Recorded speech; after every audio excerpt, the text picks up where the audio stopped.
15 strange facts about Bhutan where women can have more than one husband. Let's start with something that will immediately grab your attention. In Bhutan, the traditional marriage system is completely backwards from what most of us know. Here's the shocking truth: women can have multiple husbands. And it's not only accepted, it's part of their cultural tradition. Under Bhutan's matriarchal system, wives are free to marry as many husbands as they want. But here's where it gets even more interesting. When a woman marries the eldest son of a family, his younger brothers automatically become her husbands too. Yes, you heard that right. It's like a package deal. Now, men can have multiple wives too, but there are strict rules. A man cannot have more than 3 wives, and from the second wife onward, he must get permission from his first wife. Imagine having that conversation at the dinner table. There's more. In Bhutan, there isn't really a wedding culture as we know it. If 2 people love each other, they simply move in together and start having children.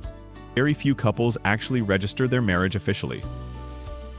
The most fascinating part is how property works. When sons grow up and get married, they move in with their wife's family. All the property, houses, livestock, and land belong to the eldest daughter, not the sons. Women are highly protected by the state, and if there's a separation, men are required to compensate the woman. The 4th king of Bhutan, Jigme Singh Wangchuck, perfectly exemplified this system when he famously married 4 sisters in a single ceremony. Now, Bhutan has been reforming toward monogamy in recent years, but many local regions still maintain these traditional marriage practices. If you are considering having more than one spouses here, make sure you study the laws closely before you plan anything. Want to know why? Comment with the number 4, and we will explain it. While the rest of the world calls it Bhutan, the people who live there have a much more dramatic name for their homeland. They call it the land of the thunder dragon. This name comes from the powerful storms that rage down from the Himalayas. Picture this: massive thunderstorms rolling through the mountains with such force that it feels like a mighty dragon is chasing travelers across the peaks. Anyone who has experienced these fierce winds and snowstorms will tell you it truly feels like the wrath of a dragon. Bhutan is tiny, with an area of just 47,500 square kilometers, about the size of Maryland. Despite being isolated in these rugged mountains, most Bhutanese people, even children, are fluent in English. Along with their native language Dongka, English is widely taught in schools. We're talking about a country with an average elevation of 3,280 meters above sea level. Their tallest peak, Gangkar Puensum, reaches 7,570 meters into the sky. This is a land where the earth literally touches the heavens. You've probably heard that Bhutan is the happiest country in the world. But is this actually true, or is it just an illusion? Bhutan is famous for creating something called the Gross National Happiness Index. Instead of measuring success purely through economic indicators like GDP, they measure how happy their citizens actually are. According to their surveys, and 93.6% of Bhutan's population consider themselves happy. In the World Happiness Report, which uses different criteria, Bhutan only ranks 95th out of 137 countries. Why the huge difference? Because Bhutan is not a wealthy nation by traditional standards. The King of Bhutan has declared that gross national happiness is more important than gross domestic product. In their free time, people enjoy simple pleasures. They drink tea, meditate, chant Buddhist prayers, and gather vegetables and walnuts from the forest. They rarely eat meat, preferring vegetarian food. Most people don't care much about the internet, television, or smartphones. They've found contentment in simplicity. When Bhutanese people build houses, the only thing they need to buy from the market is tin roofing sheets. Everything else comes directly from nature. Stones from the mountains, walnut wood from the forests, white clay dug up near streams. Even if someone owns a car, they don't build garages. Cars are just parked anywhere in the village, with no fear of theft. Bhutan has no beggars and no homeless people. If someone is in need, they can literally knock on the king's door to receive direct help. If someone doesn't have a house, they can go to the king, who will grant them a piece of land to build a home and grow vegetables. The country doesn't even have prisons because crime rates are so incredibly low. They've created a society where people genuinely look out for each other. Bhutan is also famous worldwide for its environmental care. In 2015, they set a world record by planting 50,000 trees in just 1 hour. They even have a Ministry of Happiness whose job is to measure the happiness of all citizens and ensure people feel content with their lives. Every Bhutanese citizen receives completely free healthcare. This isn't happiness based on wealth, it's happiness based on community, purpose, and connection to nature. But let's be honest about the challenges. Bhutan's per capita GDP is only $1,400 per year. Youth unemployment reaches nearly 30%, and about 1 in 8 people lives in poverty. Bhutanese people don't work all day like we do. They earn just enough to live on and only go to the market occasionally. Here's a fascinating detail. 50% of men in Bhutan are monks, living in monasteries. Their daily routine consists of cleaning, chanting scriptures, and offering holy water to visitors. Are you impressed by this information? If yes, choose one. And if you enjoyed the video, make sure to hit that subscribe button and ring the bell. Feel free to share it with your friends too. Help support the channel, and I'm excited to keep bringing you even more fascinating content. So after hearing all this, you're probably wondering, can I actually visit this incredible place? The answer is yes, but it's not easy, and it's definitely not cheap. Bhutan is one of the most isolated countries in the world, and they like it that way. They only have one international airport, Paro Airport. This airport is located about 35 kilometers from the capital, and landing there is absolutely terrifying. The runway is incredibly short and positioned between towering mountains. Paro International Airport is considered one of the most dangerous airports in the world. Only 8 pilots worldwide are certified to land there because of the treacherous Himalayan terrain. Imagine approaching for landing with massive mountain peaks on both sides of your plane. But even if you're brave enough to fly into Paro, you can't just show up and explore. The king has opened the country to tourism, but visitors are not allowed to travel freely. Only one company is authorized to issue visas for tourists, and you must prepay for everything: airfare, hotels, guide fees, tour costs, visa fees, insurance, and more. Bhutan also permits only one airline to operate flights in and out of the country. Hotel rates, whether budget or luxury, are set by the government. To visit Bhutan, you'll need to spend roughly $300 per day. That's not including your flight to get there. Even if you fall in love with Bhutan and want to stay permanently, it's nearly impossible. Only Bhutanese citizens are allowed to purchase land, and the only way to gain Bhutanese citizenship is through approval from the king himself.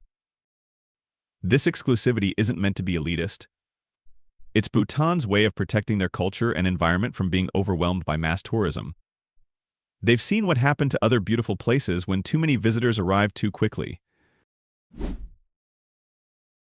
Here's something that will blow your mind.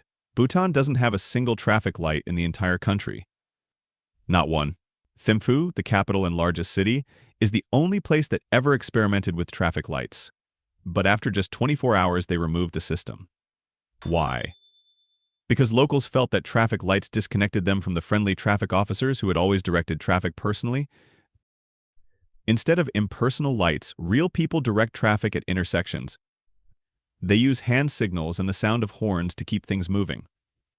It's a much more human approach to traffic management. But here's my favorite part. Their road signs often carry life philosophies instead of standard warnings. You'll see signs that say things like drive slowly, breathe deeply, and enjoy life. That's their way of reminding drivers to follow the speed limit while also sharing wisdom about how to live. This perfectly captures Bhutan's approach to everything. They choose human connection over efficiency, wisdom over rules, and community over convenience. Here's a cultural tradition that will completely change how you think about hospitality. In Bhutan, when someone offers you food, you absolutely cannot accept it immediately. In fact, accepting food right away is considered extremely rude. Instead, you must follow a specific ritual. When offered food, you have to politely decline by saying miyu miyu, which means no, no, while covering your mouth with your hand. But here's the key, you don't actually mean no. This polite refusal must happen 2 or 3 times before you can graciously accept the meal. It's how the Bhutanese show humility and respect for others. The host knows you're going to eventually accept, and you know the host wants you to accept, but this dance of politeness is essential.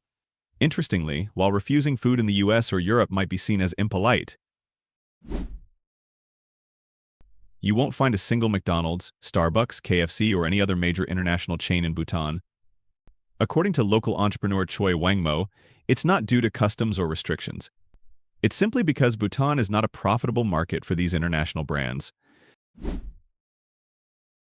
Every Bhutanese citizen has the right to completely free healthcare, and I mean everything. Whether it's basic medication or complex surgical procedures, the government covers it all. But here's what makes it even more incredible. If a patient needs treatment that's not available in Bhutan, the government will pay for them to travel abroad for medical care. The government covers all travel expenses and healthcare costs for citizens who need to go to other countries for treatment. Imagine if your government did that for you. Unlike the United States or Europe, where private healthcare systems dominate and often come with crushing costs, Bhutan has no private hospitals at all.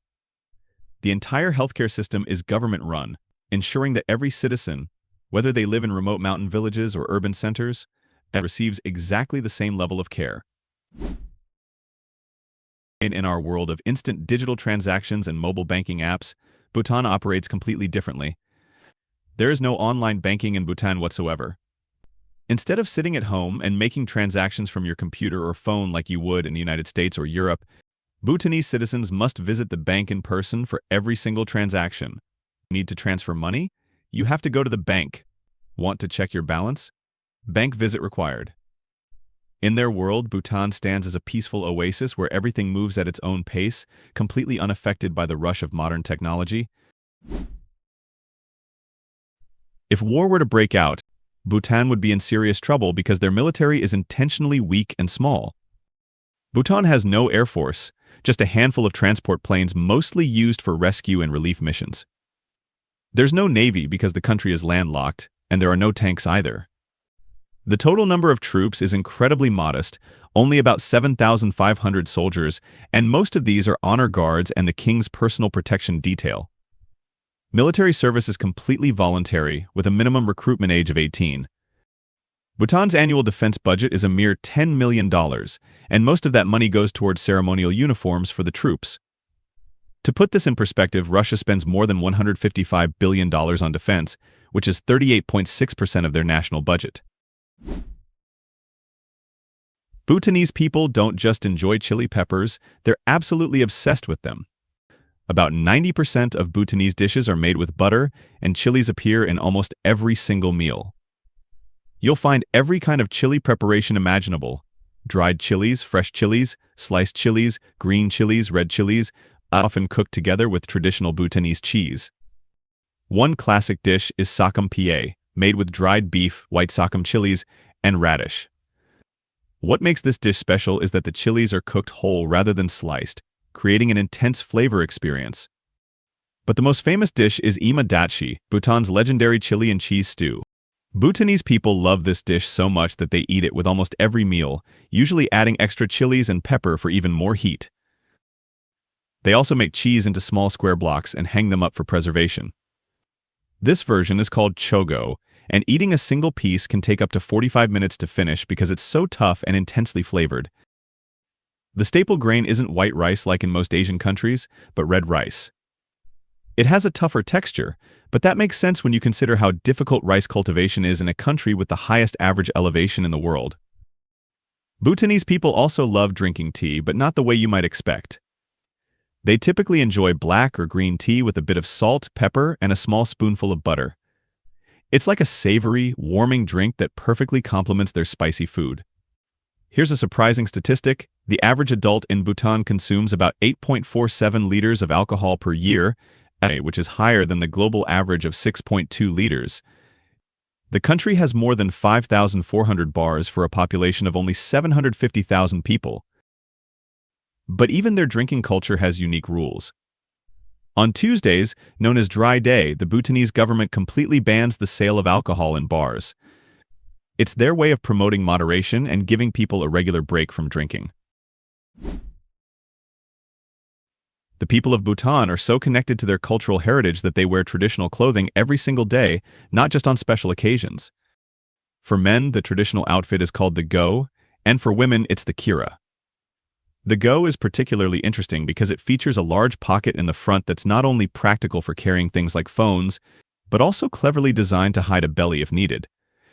All male tour guides in Bhutan are required to wear the Go when working, and when entering fortresses with guests, they must also carry a white scarf as a sign of respect. Bhutanese people wear these traditional clothes when going to work, visiting temples, attending government offices, and for all formal occasions. For government employees, wearing traditional attire isn't optional, it's mandatory. Bhutan is one of the very few countries in the world where you'll regularly see men wearing what looks like a robe or skirt as normal daily wear. Even school children are required to wear traditional dress every single day to school. Social status is cleverly indicated by the color of the scarf draped over the left shoulder. Commoners wear white scarves, while nobles and monks wear yellow ones.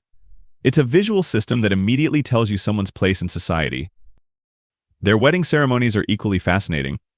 At a Bhutanese wedding, monks chant mantras to help newlyweds build a strong spiritual bond. There's also something called the forest ritual, where beer is offered to the gods. The remaining beer is then served by the bride and groom to all the wedding guests. Only after these essential spiritual rituals are performed do the couple officially become husband and wife. When it comes to festivals, Bhutan has some of the most unique celebrations in the world. One example is the Jumulhari festival, where at midnight, a group of male dancers emerges from a gate and performs to the rhythm of traditional drums. Wearing only masks and loincloths, they dance specifically to distract evil spirits from the community. Bhutan has some of the most unique bands in the world, and they all reflect the country's deep Buddhist values and environmental commitments. First, raising chickens, cows, or sheep for meat is completely forbidden. This makes perfect sense when you realize that about 80% of Bhutan's population are Buddhists, and Buddhism is the official state religion. People follow vegetarian diets, recite Buddhist prayers daily, and strictly avoid killing any living creature.